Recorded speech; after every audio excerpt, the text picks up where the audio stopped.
어떻게 하는 것이 잘 드린 기도인가, 기도에 대해서 이야기하겠습니다.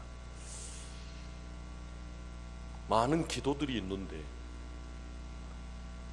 기독교에서 드리는 기도, 그리고 그냥 미신에게 드리는 기도도 있고, 크게 다른 점이 있다면 대상이 다른 것이겠죠. 여러분, 하루를 살면서 가장 즐거운 시간이 언제입니까?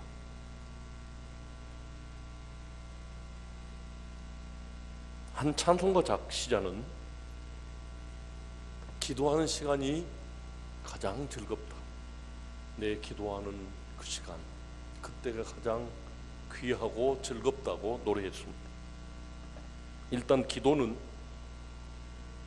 하나님의 통치에 하나님의 백성들이 능동적으로 참여하는 길입니다. 하나님의 다스림에 하나님의 백성들이 자발적으로 능동적으로 거기 참여하는 것을 기도라고 합니다. 깊이 기도하기 위해서는 깊은 묵상이 필요합니다. 그런데 우리 눈에는 하루에 3,000개 이상의 광고를 보기 때문에 눈을 떠도 눈을 감아도 이런 영상들이 우리를 집중하지 못하도록 잡다한 생각으로 깊은 묵상을 방해합니다. 우리는 TV나 핸드폰이나 컴퓨터를 통해 3분의 10개 정도의 짧은 광고에 눈을 빼앗긴다고 합니다. 그러므로 한 가지를 깊이 생각하며 기도한다는 것은 우리 시대에 결코 쉽지 않습니다. 저도 가능하면 드라마를 피합니다. 어디서 그런 이야기 했습니다. 오래전에 보았던 왕건, 저 초록성전에 새벽기도 하려고 가서 앉아있으면 왕건의 드라마가 앞으로 싹 지나가서 기도 집중이 잘 안 되었습니다. 그래서 가능하면 드라마 보지 않습니다. 그러므로 깊이 생각한다는 것은 굉장한 집중력이 필요하고, 하나님과 기도하기 위해서, 하나님께 집중하기 위해서는 하나님의 스토리, 성경에 나와 있는 하나님의 이야기, 하나님을 향한 기도 이야기와 응답 이야기가 내 속에 정리되어 있어야 가능하다는 것입니다. TV나 핸드폰을 보는 시간만큼이나 하나님의 말씀과 성경의 이야기를 우리 속에 입력해 두어야 집중해서 기도할 수 있다는 것입니다. 다윗은 모범적인 묵상과 모범적인 기도의 사람이었습니다. 이 다윗에 대해서 알려면 다윗 한 사람만 아무리 연구해도 다윗을 다 알 수 없습니다. 그보다 1000년 전에 아브라함을, 모세를 연구해야 다윗이 왜 저렇게 묵상했는가, 왜 저렇게 기도했는가를 알 수 있습니다. 그러려니 성경을 처음부터 쭉 읽어서 그 스토리가 내 속에 정리되어 있어야만 합니다. 예를 들면 바울이 고백한 갈라디아서 2장 20절 말씀에 그 바울의 최고의 신앙 고백입니다. 내가 십자가에 못 박혀 죽었나니 이제는 내 안에 내가 산 것이 아니요 그리스도께서 사신다 라고 말하고 있습니다.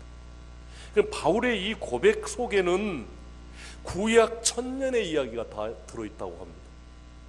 바울이 왜 이렇게 고백했을까? 왜 나는 죽고 그리스도는 내 속에 산다고 말씀하셨을까? 그 이야기를 정확하게 이해하기 위해서는 구약 시대부터 다윗의 자손으로 태어나신 예수 그리스도, 그가 왜 오셨으며 왜 십자가에 죽었는가, 이 스토리를 알고 있어야 바울처럼 고백할 수 있고 바울처럼 기도할 수 있다는 것입니다. 그러므로 우리들은 위를 4개나 가지고 있는 초식 동물들처럼 평소에 많은 양의 생명의 양식을 섭취해 두어야만 합니다. 그리고는 기도라고 하는 시간이나 묵상 시간에 소나 사슴처럼 다시 그것을 꺼내어서 잘게 씹어서 다음 위로 보내고, 그렇게 반복해서 씹어서 영양분을 잘 섭취할 수 있도록 하는 것입니다. 되새김, 소는 위가 4개 있죠. 평소에 풀을 많이 뜯어서 첫 번째 위에다가 저장해 두었다가 시간이 있으면 이제 딱 끌고 앉아서 소들 보면 저보다 여러분들이 잘 아시죠?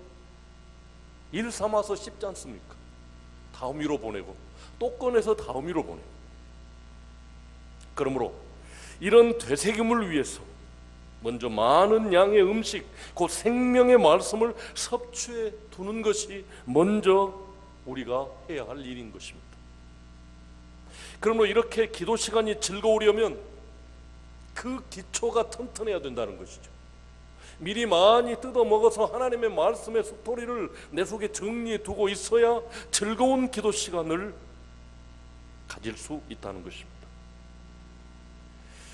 구약에 많이 기록해 두신 이야기들을 잘 정리하여 알아둠으로써 비로소 즐거운 성경적인 기도를 드릴 수 있다는 것입니다. 우리가 구약 성경의 제사장 나라의 법이나 주님이 이루신 하나님 나라에 대하여 알아야 하고 성경에 나타난 하나님의 마음을 익히 알아두어야 합니다. 왜냐하면 하나님의 기도의 응답은 개인과 가정 그리고 나라와 묶인 상태로 우리에게 응답되기 때문입니다. 지늘기, 도공의 손에 붙들린 것처럼 우리 모두는 하나님의 손에 붙들려 있습니다. 도공의 손에 오래 붙들려 있는 지늘기, 아름다운 도자기로 태어나는 것처럼 사람들도 나이가 들수록 더 많고 크고 좋은 기적들을 체험할 수 있답니다. 저는 지금보다도 젊은 시절 더 많이 기도했었기 때문에 나이가 들면 기도 체험이나 응답도 좀 더 적어지구나 이렇게 생각했는데 이 말씀을 묵상하면서 그것이 아니라는 것을 깨달았습니다. 아브라함은 117세에 이삭을 모리아 산에 들이면서 여호와 이레 하나님의 이름, 네가 예배드릴 제물은 하나님이 준비하신다. 세상을 구원할 제물은 하나님의 아들로 하나님이 준비하셨다 라고 하는 여호와 이레 최고의 체험을 하게 됩니다. 120세의 모세는 눈이 흐려지지 않고 지금까지도 한 점 틀리지 않는 구약 창세기, 출애굽기, 레위기, 민수기, 신명기, 구약 모세 오경, 토라라고 하는 이 세계 최고의 법, 미국과 대한민국의 헌법의 기초가 된 이 토라 율법을 기록했습니다. 다윗도 그랬고 또 신약시대의 사도 요한은 95세에 나이 늙은 몸으로 반모섬에 유배되어져서 거기서 주일날 아침에 성령의 감동을 받아서 계시를 받고 요한계시록을 기록했습니다. 95세에 나이 드신 어르신들 나이 드셨다고 탓할 게 아니라 하나님의 손에 오래 붙들려 있는 지늘기라면 더 좋은 체험을 할 수 있다는 사실을 소망을 가지고 기대하시기를 주님 이름으로 축원합니다. 그러므로 우리는 이사야처럼 이렇게 고백해야 할 것입니다. 그러나 여호와여, 이제 주는 우리 아버지시니이다. 우리는 지늘기요 주는 토기장이시니 우리는 다 주의 손으로 지으신 것이니이다. 기도에 대하여 다시 말하자면 기도는 인간과 하나님과의 소통입니다. 대화가 인간과 인간의 소통이라면 기도는 하나님과 인간의 쌍방간의 소통이라는 사실을 다시 한번 기억합시다. 이쯤에서 예수님께서 가르쳐 주신 기도의 공식을 정리해 보겠습니다. 마태복음 6장 7장에서 하나님이 기도를 말씀하시면서 남들이 다 보는 길거리 기도는 노, 이미 자기 상을 받아버렸다. 그런 기도는 하지 마라. 그리고 은밀하게 보시는 하나님께 드리는 골방 기도, 오케이, 주님께서 은밀히 보시는 하나님께서 갚아주실 것이니 골방에 들어가 기도하라 하셨습니다.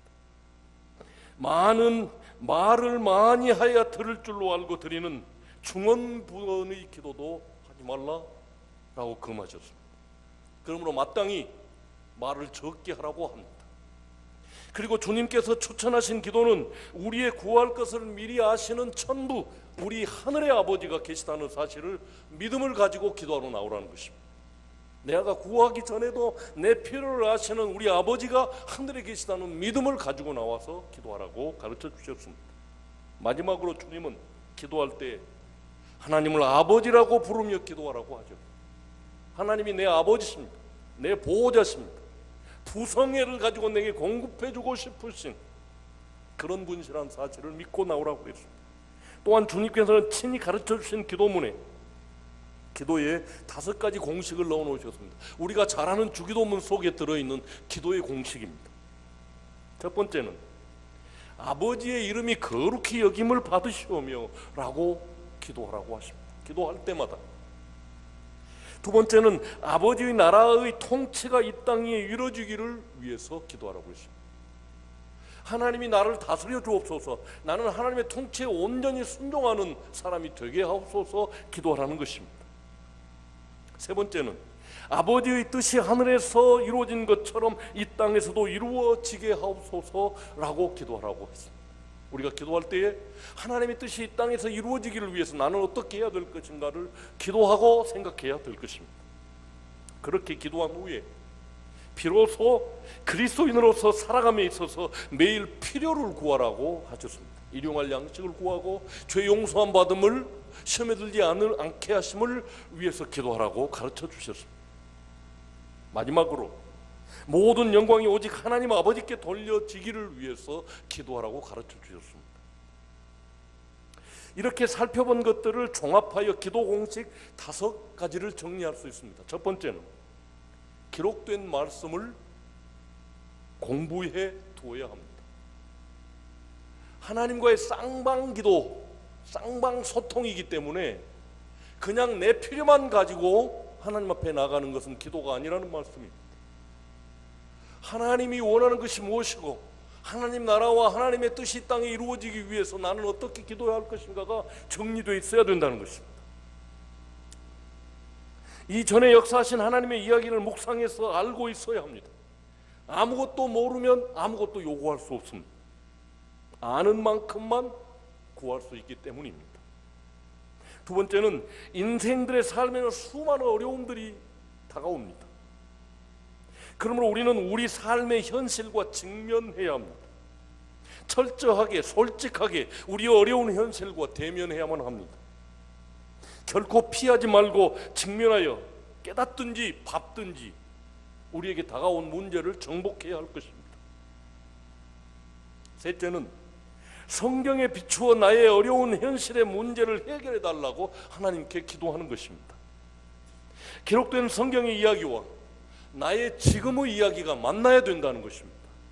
그래야 하나님이 해결해 주시는 문제 해결과 응답을 받게 될 것이기 때문입니다. 그리고 하늘의 뜻이 나를 통해 이 땅에 이루어지기를 소망하며 기도해야 될 것입니다. 네 번째는 말할 필요 없이 응답을 받아야겠죠. 성경 속의 인물들은 기도해서 응답을 받은 사람들입니다. 즉시 응답을 받을 수도 있고 조금은 하나님의 때를 기다려 응답을 받을 수도 있습니다. 그리고 5번째는 하나님께 영광을 돌리라는 것입니다. 이 백성은 내가 나를 위하여 지었나니 나를 찬송하게 하려 함이라 하셨습니다. 응답을 받았거나 기도 응답의 확신이 들면 꼭 잊지 말아야 할 것은 하나님 아버지께 영광을 돌리자는 것입니다. 오늘 저는 구약 성경에 나오는 참 좋은 기도가 있어서 앞의 기도에 대한 여러 교훈에 비추어 공식에다가 대입하면서 설명할까 합니다. 아브라함의 종 엘리에셀이라는 사람이 있습니다. 오늘 우리가 읽은 말씀입니다. 그가 이르되 우리 주인 아브라함의 하나님 여호와여 원하건대 오늘 나에게 순조롭게 만나게 하사 내 주인 아브라함에게 은혜를 베푸시옵소서. 성중 사람의 딸들이 물 기르러 나오겠사오니 내가 우물 곁에 서 있다가 한 소녀에게 이르기를 청하건대 너는 물동이를 기울여 나로 마시게 하라 하리니 그의 대답이 마시라. 내가 당신의 낙타에게도 마시게 하리라 하면 그는 주께서 주의 종 이삭을 위하여 정하신 자라. 이로 말미암아 주께서 내 주인에게 은혜를 베푸심을 내가 알겠나이다. 짧은 3절의 기도입니다. 이 기도를 먼저 소개한 기도 공식에 맞추어 보면, 첫 번째로 기록된 성경 공부가 필요하다는 것입니다. 기록된 하나님의 말씀, 하나님의 역사, 하나님의 뜻이 알려져 있어야, 엘리에셀이라는 사람이 알아야 기도할 수 있다는 것입니다. 아브라함의 종 다메섹 사람 엘리에셀은 그의 주인 아브라함이 어떠한 꿈과 비전을 가지고 살아가는지를 잘 이해했던 사람입니다. 아브라함이 메소포타미아, 저 이라크 지방의 사람이었다면 이 엘리에셀은 다메섹 사람, 그러니까 지금 다메섹, 다마스커스, 시리아의 수도죠. 분쟁이 일어나서 아주 황폐화되어 가고 있는 이 나라, 시리아 사람이었단 말이에요. 중동 지방에. 그래서 아브라함의 입장에서는 엘리에셀을 깊이 신뢰했고, 아브라함의 꿈과 비전을 잘 알고 이해했던 사람이었기 때문에 하나님은 엘리에셀을 아브라함은 최고로 신뢰했고, 한때 아브라함은 그를 자신의 상속자로 삼으려고 한 적이 있습니다. 창세기 15장에 보면 아브라함이 이르되 주 여호와여 무엇을 내게 주시려 하나이까? 나는 자식이 없사오니 나의 상속자는 이 다메섹 사람 엘리에셀이니이다. 후에 그는 아브라함의 독자 이삭을 위하여 배필을 찾아오라는 임무를 맡았습니다. 많은 아브라함과 엘리에셀 사이의 대화가 있었습니다. 그렇지만 오늘 기도를 소개하기 위해서 그의 기도만 본문으로 잡았습니다. 나를 이삭의 배필을 데려오라면, 이삭을 데리고 내가 가서 짠하고 보여주면서 이렇게 잘생긴 청년이라고 선 봐가지고 데리고 오는 것은 어렵지 않은데 이삭 데리고 가지 말랍니다. 그러면서 좋은 배필을 구해오랍니다. 참 어려운 사명이고 부탁입니다. 그런데 엘리에셀 입장에서 그 당대의 최고의 부자였던 아브라함의 모든 재산을 상속받을 상속자가 될 뻔했습니다. 그런데 하나님이 그 사람은 아니야 라고 해서 상속자가 못 되고 그냥 양아들로, 종으로 그렇게 사는 사람입니다. 어떻게 생각하면 하나님이 원망스러울 수 있겠죠. 그렇지만 깊이 생각해 보면 나는 아니다 라고 하는 믿음이 있게 됐을 것입니다. 뒤에 설명할 기회가 있을지 모르겠지만, 예를 들면 모리아 산에 가서 아들을 제물로 바치라 할 때 자기가 상속자였다면 자기 심장에다 칼을 겨누는 아브라함의 그 행동에 대해서 순종할 수 있었을까? 생각만 하면 끔찍했을 것입니다. 그는 기도의 사람이었습니다. 그는 기도의 사람으로서 아브라함에게 있어서 둘도 없는 좋은 믿음의 동역자였던 것입니다. 고대 근동 사람들 간에 이런 풍습이 있었습니다. 상대방의 허벅지 밑에 손을 넣는 엄숙한 맹세와 절대적 복종을 뜻하는 습관이 있었습니다. 할례를 받은 사람이 그 성기 가까운 곳에 손을 넣게 함으로써 할례 언약을 상기시켜주는 행동이었습니다. 그리고는 낙타 10필에 아브라함의 모든 소중한 보물을 다 실어 엘리에셀에게 맡겨 이삭의 배필을 그것으로 구해오도록 그에게 부탁하고 있습니다. 목숨을 건 허벅지 밑에 손을 넣는 언약을 통해서 내 재산 모두 가지고 가서 이 가문을 위해서 좋은 배필을 구해오라. 얼마나 서로 믿음의 관계가 있었던가를 알 수가 있습니다. 아브라함의 기다림과 이삭의 기적적인 출생의 비밀, 하마터면 자기가 모리아 산에 가서 재물이 될 뻔한 사건을 그는 잘 알고 있었습니다. 그리고 이런 가문의 대를 이을 며느리를 구해온다는 것은 얼마나 큰 사명인가를 그는 기도하는 사람으로서 무겁게 짊어지고 있었습니다. 벌써 건장한 청년으로 자라버린 이삭이 모리아산에서 아버지 칼끝의 그 두려운 죽음의 입장에서, 죽음의 직전에서 자신의 생명을 맡기며 순종하는 모습을 그는 다 알고 있는 사람이었습니다. 아브라함의 가문을 통해서 이루게 될 한 민족의 비전도 그는 알고 있었습니다. 그러므로 그가 구해야 할 아브라함의 가문의 며느리는 어떤 사람이어야 하는가를 누구보다도 잘 알고 있었습니다. 그러므로 그는 그런 비전을 가진 그 가정에 맞는 지혜로운 처녀를 찾아야 한다는 무거운 사명감을 가지고 직선거리로 800km, 청계에서 서울까지 왔다 갔다 한 거리, 직선거리니까 길이 꼬불꼬불하다면 배나 멀었지 않겠습니까? 그렇게 먼 길을 걸어서 며느리를 찾기 위하여, 아브라함 가문의 며느리를 찾기 위하여 걸어갔습니다. 그는 실로 아브라함의 비전을 정확하게 알고 있었다는 것을 성경이 증명해 주고 있습니다. 창세기 22장 18절 말씀에 보면 또 내 씨로 말미암아 천하 만민이 복을 받으리니 이는 네가 나의 말을 준행하였음이니라. 네 씨가 대적의 문을, 대적의 성문을 파하고 그것을 차지하리라고 기록하고 있습니다. 그런데 그는, 엘리에셀은 그가 만난 리브가에게 정확하게 알려주고 있습니다. 오늘 우리가 읽은 24장 60절에 리브가에게 축복하여 이르되 우리 누이여 너는 천만인의 어머니가 될지어다. 내 씨로 그 성의 그 원수의 성문을 얻게 할지어다. 하나님의 여호와의 사자가 말했던 그 말씀을 정확하게 엘리에셀이 알고 있다는 것은 아브라함과 얼마나 깊은 대화가 있었는가를 확인해 주고 있습니다. 두 번째 공식은 그가 대면한 현실은 쉽지 않은 것이었습니다.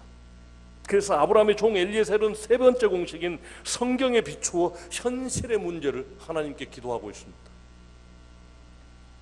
800km나 떨어진 머나먼 땅에서 남편감을 데리고 간 것도 아니고 우리 가문이 이런 가문이니 며느리를 주십시오 라고 하는 그 말에 선뜻 대답할 사람이 누가 있겠습니까? 그래서 그 어려운 상황을 타개하기 위해서 아브라함의 비전과 그 모든 사정과 앞으로 이루어질 민족에 대한 생각을 가지고 이러이러한 며느리를 우리에게 주옵소서 하고 기도하고 있습니다. 그가 생각하는 아브라함 가문의 며느리는 적어도 배려심이 큰 여인이어야 한다는 것을 첫 번째 목표로 삼았습니다. 100세에 얻은 아들의 고추 끝을, 성기 끝을 우리가 만들어 쇠칼도 아닌 할례석이라고 하는 돌이 있습니다. 그걸 제가 유대 광야에서 몇 개 주워왔는데 칼날처럼 예리하게 깨지는 그런 돌이었습니다. 돌로 할례를 하도록, 그 전까지 할례가 없었습니다. 아브라함이 처음으로 할례를 한 것입니다. 하나님 명령을 받아서 100세에 얻은 아들, 어머니의 입장에서 얼마나 귀한 아들이었겠습니까? 그런데 그 고추 끝에다 돌칼로 자르려고 하는 아브라함의 행동을 허락한 통큰 여인이었습니다.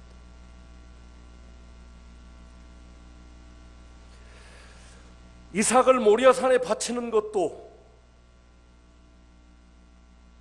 허락한 믿음의 어머니 사라의 대를 이을 며느리는 어떤 사람이어야 하겠는가를 엘리에셀은 잘 알고 있었습니다. 그래서 그는 이렇게 기도합니다. 한 소녀에게 이르기를 청하건대 너는 물동이를 기울여 나로 마시게 하라 하리니 그의 대답이 마시라 내가 당신의 낙타에게도 마시게 하리라 하면 그는 주께서 주의 종 이삭을 위하여 정하신 자라 이로 말미암아 주께서 주인에게 은혜 베푸심을 내가 알겠나이다 라고 말했습니다. 우리는 쉽게 생각하지만 아브라함의 종 엘리에셀이 하나님께 제의한 두 가지 조건은 나그네를 긍휼히 여기는 배려심입니다. 마시십시오 하고 자기 항아리를 기울여서 물 주고, 자기가 말하지 않아도 낙타에게까지 물을 마시게 하겠다고 그가 나서면 그가 하나님이 정하신 자로 알겠습니다. 그래서 제가 낙타에 대해서 조사해 보았습니다. 낙타는 물을 먹지 않고 열흘 동안 사막을 여행 가능하답니다. 500kg 가량의 짐을 싣고 운반하는 사막의 배라고 칭해집니다. 다리가 길고 발굽이 둘로 나뉘어서 모래 위나 눈 위를 걷기에 적합하다고 합니다. 그는 한 번에 낙타는 물을 136리터까지 먹는답니다. 그래서 제가 계산해 보았습니다. 오늘 가지고 온다는 것이 옆에다 재놓고 또 깜빡 잊고 한 것 같습니다. 삼다수 페트병 큰 거 2리터짜리 68개, 낙타 하나가 삼다수 큰 물병 68개의 물을 한 번에 마신다. 그럼 또 그 낙타가 한 마리 아니라 10마리입니다. 낙타가 10마리. 그가 여인이 가지고 와서 물을 길어갈 수 있는 항아리가 한 5리터나 될까요? 10리터가 된다고 그래도 낙타 하나에다 물 부어주려면 10리터라고 그래도 136리터를 먹으니까 13번을 왔다 갔다 해야 돼. 그리고 10마리니까 100번 넘게 물동이를 들고 물에서 물 퍼다가 주고 또 부지런히 달려와서 그것을 스스로 내가 하겠습니다 라고 하면, 그런 긍휼지심과 배려심을 가지고 있다면 사라의 대를 이어서 아브라함의 가문을 섬길 틀림없는 이삭의 배필이 될 수 있다. 아브라함의 종 엘리에셀이 하나님께 제의한 이 두 가지 조건을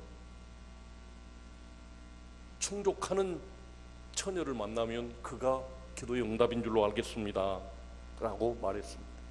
이처럼 많은 물을 기는 것이 어렵지만 먼 길을 걸어온 나그네와 짐승의 고충까지 생각하는 깊은 배려심을 가진 여인이라면 이 가문의 며느리감으로 틀림없다는 것입니다. 이처럼 깊은 배려의 심정을 가진 사람이라면 하나님께서 약속하신 후손인 이삭을 위한 준비된 신부감인 줄로 알겠습니다. 이렇게 기도했습니다. 엘리에셀이 그 말을 마치기도 전에 심히 아랫다운 한 처녀가 자기에게로 물동이를 들고 걸어오고 있었습니다. 종이 마주 달려가서 이르되 청하건대 내 물동이의 물을 내게 조금 마시게 하라. 그가 이르되 주여 마시소서 하며 급히 그 물동이를 손에 내려 마시게 하고 마시게 하기를 다하고 이르되 당신의 낙타를 위하여서도 물을 길어 그것들도 배불리 마시게 하리이다 하고 급히 물동이의 물을 구유에 붓고 다시 기르러 우물로 달려가서 모든 낙타를 위하여 깃는지라. 그리고 그는 곧바로 이게 하나님의 응답인 줄을 알고 하나님께 영광을 돌립니다. 이에 그 사람이 머리를 숙고 여호와께 경배하고 이르되 나의 주인 아브라함의 하나님 여호와를 찬송하나이다. 나의 주인에게 주의 사랑과 성실을 그치지 아니하였사오며 여호와께서 길에서 나를 인도하사 내 주인의 동생 집에 이르게 하셨나이다 하니라.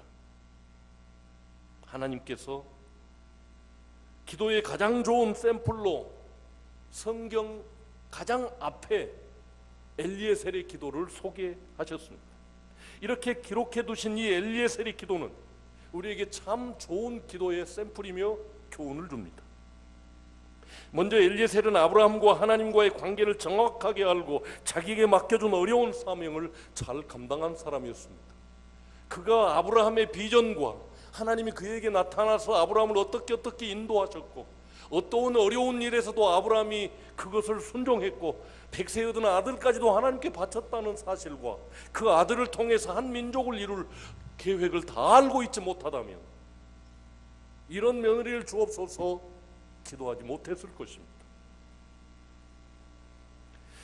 하나님과 성경을 알지 못하면 깊은 기도는 드릴 수 없는 것입니다. 내 욕심은 하나님께 얼마든지 많이 쏟아 올려 보낼 수 있겠죠. 하나님 말씀하시기도 전에 아멘 하고 가버릴 수도 있겠죠. 그렇지만 하나님이 자기 말 끝나기도 전에 주실 응답을 받을 기도를 하면 엘리에셀의 기도를 우리가 다시 묵상해 봐야 되겠습니다. 그리고 자신의 어려운 현실을 그 말씀과 믿음에 입각하여 하나님께 간구했습니다. 그렇게 기도할 때 자기 말이 끝나기도 전에 그는 응답을 받습니다. 그리고는 어김없이 하나님 아버지께 영광을 돌립니다. 우리도 이런 깊은 기도를 드릴 수 있기를 주님 이름으로 축원합니다. 깊은 묵상과 기도, 하나님과의 쌍방 대화를 가능하게 하기 위해서 가능하면 우리는 하나님의 말씀을 많이 우리 속에 섭렵해 두고 소처럼 사슴처럼 그것을 꺼내다가 다시 되씹으며 되새기며 반추하며 하나님이 내게 어려움을 주신 이유는 이런 하나님의 계획 때문이구나 라고 생각하면서 하나님의 뜻이 내게서 이루어지고 하나님의 통치가 내 인생에서 이루어져서 나를 통하여 하나님의 영광이 드러나게 하옵소서 기도할 수 있는 저와 여러분이 되어야 되겠습니다. 기도합니다. 사랑하는 아버지 하나님 은혜를 감사합니다. 귀한 아침에 다시 기도를 생각해 보았습니다. 왜냐하면 2018년을 맞이하기 위해서 우리는 어떤 기도를 드려야 할까라는 숙제를 가지고 종이 이 말씀을 준비했습니다. 사랑하는 주님, 먼저 말씀을 깊이 묵상하고 많이 읽어두고 들어두게 하여 주시옵소서. 그래서 하나님의 뜻에 합당한 기도, 내 말 마치기 전에 응답받을 수 있는 그런 기도를 드릴 수 있는 청중인들이 되게 하여 주옵소서. 예수님 이름으로 축복하고 기도하옵나이다. 말씀을 생각하면서